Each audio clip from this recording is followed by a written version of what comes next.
Hola amigos, bienvenidos a su programa de Reavivados por su Palabra. Hoy estaremos estudiando el libro de Números, el capítulo número 7. Antes de iniciar con nuestro estudio, recuerden siempre que el canal de BioChannel tiene para ustedes diariamente también el repaso de la lección con el pastor Jonathan Márquez. Además, el día sábado se emite un video donde se repasa la lección de forma general, así que no se les olvide revisarlo. Antes de iniciar con nuestros estudios, como siempre, vamos a orar en el día de hoy. Señor, que tu compañía nos ayude a entender la importancia de tu soberanía demostrada en el santuario. En Jesús, amén. En el capítulo 7 de Números vamos a encontrarnos con un material que de una forma ya lo habíamos visto por allá en el libro de Levítico, capítulos 8 al 10.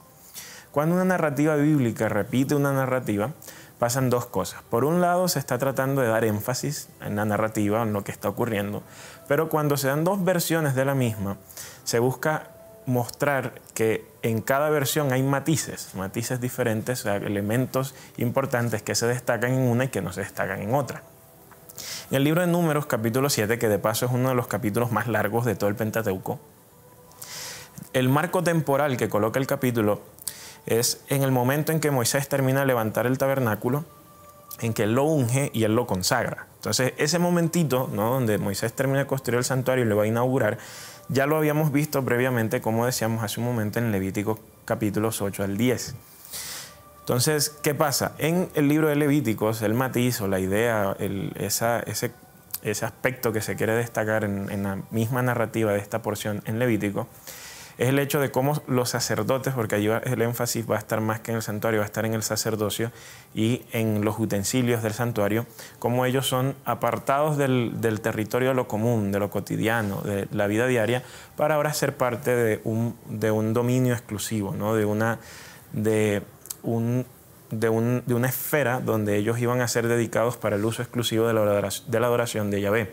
Por esa razón tenían que hacer una transición de lo que era de lo profano o de lo que correspondía a lo diario al territorio de lo santo, que era el territorio de lo diferente, de lo consagrado, de lo que tenía un propósito exclusivo y específico.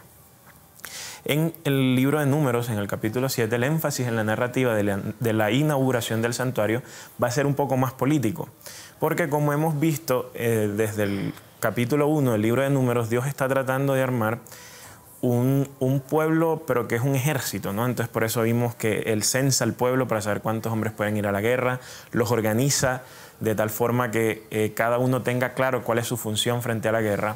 Y entonces en el capítulo 7 de Números, de una u otra forma, si notamos, el énfasis va a estar en que los jefes de Israel, las cabezas de sus casas paternas, dice el texto, presentan una ofrenda en el santuario. Entonces, aquí la clave es lo de los jefes de Israel, las cabezas de sus casas paternas. Cuando nosotros estudiamos el libro de Números, nos vamos a dar cuenta que esta terminología de los jefes de Israel, de las cabezas de casas paternas, se dirige a o tiene una conexión con el capítulo 1, que es cuando el pueblo de Israel se censa, y luego con el capítulo 3 y 4, que es donde el pueblo de Israel se organiza. Y se organiza a la luz de, ellos se organizan precisamente de acuerdo a las cabezas de las casas paternas. Estamos hablando de una organización tribal que tenía la nación de Israel. Entonces, en esa organización tribal que tiene el pueblo, vemos entonces que aquí la narrativa de la inauguración se conecta con este contexto militar, político, que aparece en el libro de Números y que no había aparecido hasta ahora en el libro de Levítico ni en el libro de Éxodo. Entonces aquí el énfasis, como decíamos, es político, es militar, es un énfasis que tiene que ver con la forma y la soberanía que Dios tiene por organizar su pueblo para dirigirse a la guerra. El capítulo es un capítulo supremamente largo, decíamos, y básicamente consiste en la repetición de una estructura. La estructura que se repite es que estos jefes traen al santuario unos dones, ¿no? Y en el versículo 3, por ejemplo, dice: y ellos trajeron su ofrenda delante del Señor, 6 carretas cubiertas, 12 bueyes, una carreta por cada 2 jefes y un buey por cada uno. Lo presentaron ante el tabernáculo.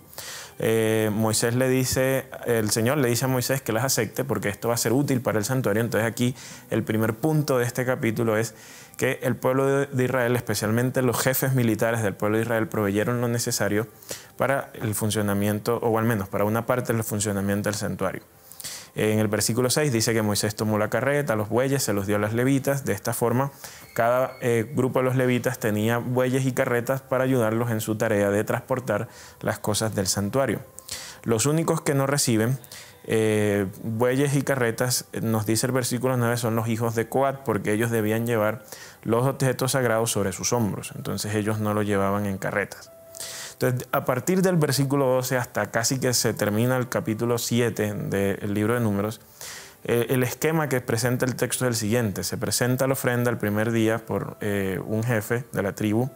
Se nos dice cuánto fue su ofrenda respecto a la plata o al metal que se otorga. Y luego se habla de la ofrenda que se da de harina, de los animales que se ofrecen al santuario para que sirvan de sacrificios, ¿no? Y de ahí vamos a leer entonces que el día siguiente venía otro jefe de la tribu, otro jefe de tribu ofrecía lo que se había propuesto, y de esta forma tenemos el capítulo 7 entonces describiendo las ofrendas de los jefes militares del pueblo de Israel. Básicamente entonces ellos daban, además del buey, de la carreta, daban minerales, oro, plata, y también entonces animales para los sacrificios. Es decir, en el contexto de la inauguración del santuario, los jefes de las tribus de Israel fueron los que proveyeron todo lo necesario para que el santuario funcionase de una forma ordenada y que tuviese todas sus provisiones para que se llevase a cabo la función del santuario. ¿Cuál era esa función? Lo hemos visto tanto en el libro de Éxodo como en el libro de Levítico, y era servir de territorio físico para la presencia de Dios, para que ella morase a través de la Chequina en ese sitio especial, y de esa forma Dios estuviese cerca del pueblo. Entonces, por eso era importante que el santuario funcionara, y por eso era importante que los jefes de Israel trajeran estas ofrendas. Todo esto se configura dentro de lo que era normal cuando a un rey se le instalaba en su trono. Cuando un rey se le instalaba en su trono, quizás para nosotros sea el concepto un poco extraño, porque estamos en gobiernos democráticos, no monárquicos.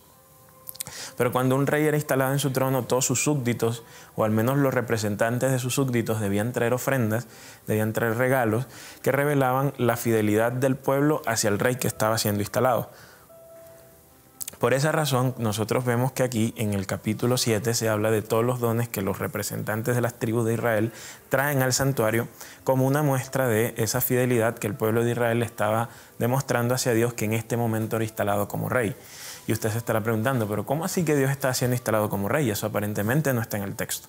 El asunto es que el santuario no solo servía como un sitio ritual, sino que también servía como un sitio político, porque al estar la presencia de Dios de forma física en el santuario, eso se constituía no solo entonces ahora en la casa de Dios de una perspectiva religiosa, sino también desde el asiento de Dios de una perspectiva política, porque la presencia de Dios entonces al estar desde allí, al ser Dios el rey, entonces desde el santuario Él gobierna. Entonces el santuario no solo es un asunto ritual espiritual, sino que también es un asunto político.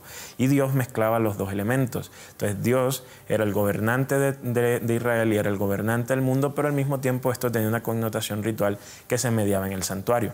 Entonces, como en este día era que el santuario se estaba inaugurando, en este día era que la presencia de Dios iba a reposar sobre el arca del pacto, sobre el propiciatorio, y por lo tanto, como es en este día que la presencia de Dios se iba a encontrar allí, es en ese día donde Dios iba a reinar ahora desde el santuario. Y entonces los representantes de las tribus de Israel traían sus dones, porque era el día de la inauguración y coronación, por así decirlo, del rey de Israel.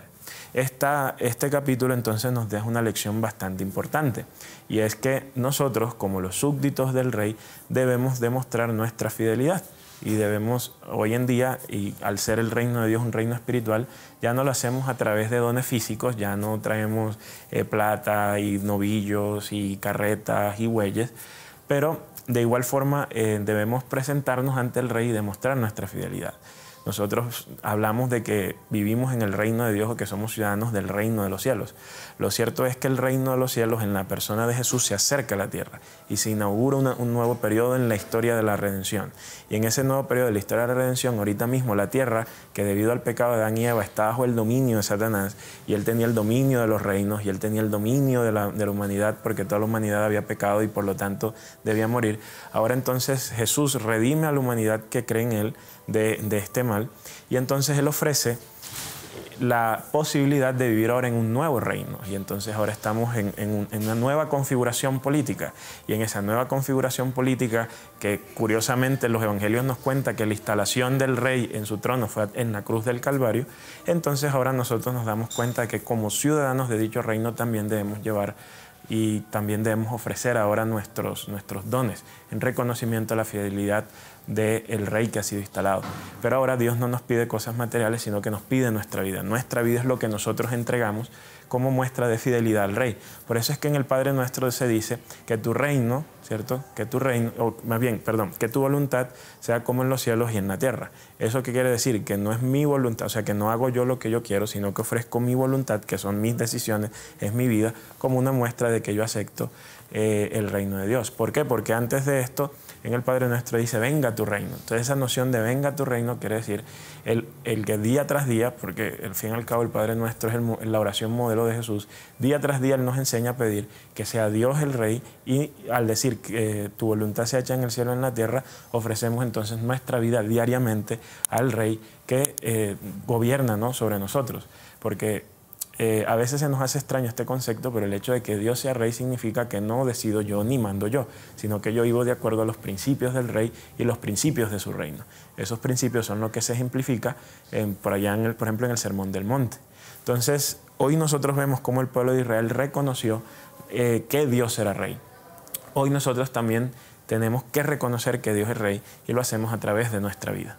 Que podamos entregar, así como los tribus de las jefes de los pueblos, del pueblo de Israel entregaron bueyes, carretas y demás como una muestra de su fidelidad, que tú y yo podamos ofrecer nuestra vida como una muestra de fidelidad al Rey de Reyes y Señor de Señores.